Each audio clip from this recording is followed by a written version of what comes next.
Saudi আরবের এক অন্ধ হাফেজ, তাকে ডেকে প্রশ্ন করা হলো, আল্লাহ তোমাকে চোখ দে নাই, তুমি না দেখে আল্লাহর এই কোরআন মুখস্থ করেছ, তুমি বলো আল্লাহ যদি তোমাকে চোখ দে তুমি সর্বপ্রথম কি দেখবে?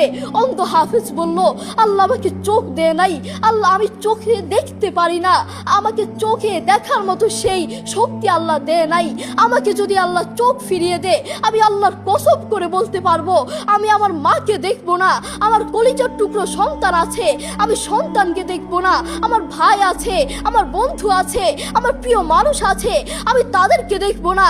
আমি দেখবো যেই কোরআন আমি না দেখে মুখস্থ করেছি সেই কোরআন দেখবো, সেই কোরআনের আয়াতগুলো কত সুন্দর তার দিকে তাকাবো। আল্লাহু আকবার।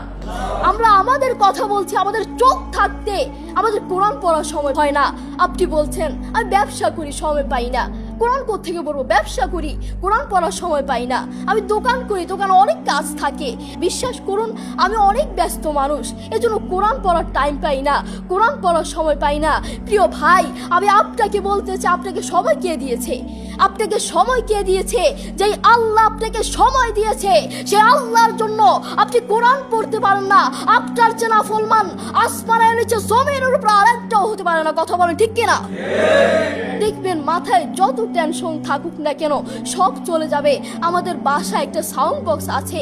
আমাদের পরিবারের সবার যখন মন ভালো না থাকে, আমার দাদা দাদু, আমার বাবা মা, ভাই বোন, কারো যদি মন ভালো না থাকে, তখন আমার বাবা সেই সাউন্ড বক্সে কোরআন তেলাওয়াত লাগিয়ে দেয়। আমার বাবা বলে, যখন কোরআন তেলাওয়াত শুনি মাথায় যতই টেনশন থাকুক না কেন সব চলে যায়, মন ফ্রেশ হয়ে যায়, মাথায় কোনো টেনশন থাকে না।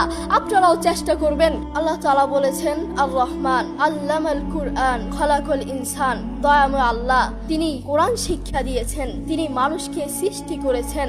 আপনি দেখুন বর্তমান পৃথিবীতে যিনি কোরআন নিয়ে প্রতিবাদ করেছেন, আল্লাহু আকবার, যিনি বর্তমান এই পৃথিবীর বুকে কোরআনের সৌন্দর্য তুলে ধরেছেন, কোরআন যে ভুল নয় তা প্রমাণ করেছেন, তিনি হচ্ছে ডাক্তার জাকির নায়েক হাফিজাহুল্লাহ। তিনি কোরআনের মর্যাদা তুলে ধরেছেন, কোরআন যে ভুল নয় তা প্রমাণ করে দিয়েছেন। এই পৃথিবীর বুকে আপনি দেখবেন পৃথিবীর বহু মানুষ চোখে দেখে না, পৃথিবীর বহু মানুষ কথা বলতে পারে না, পৃথিবীর বহু মানুষ হাঁটতে পারে না, পৃথিবীর বহু মানুষ কানে শুনে না, তবু আল্লাহু আকবার যারা অন্ধ দেখবেন তারা চোখে দেখে না কিন্তু শুনে শুনে এই কোরআন মুখস্থ করে, যারা কানে শুনে না তারাও এই কোরআন মুখস্থ করে, যারা কথা বলতে পারে না তারাও আল্লাহু আকবার দেখবেন এই কোরআন মুখস্থ করে। আমার বাবার একটি মাদ্রাসা আছে, নাম হচ্ছে আল হিদায়াত প্রতিবন্ধী মাদ্রাসা। সেখানে বিভিন্ন প্রতিবন্ধীরা পড়ে। তো সেখানে যিনি প্রধান শিক্ষক, সেখানে যিনি প্রধান টিচার,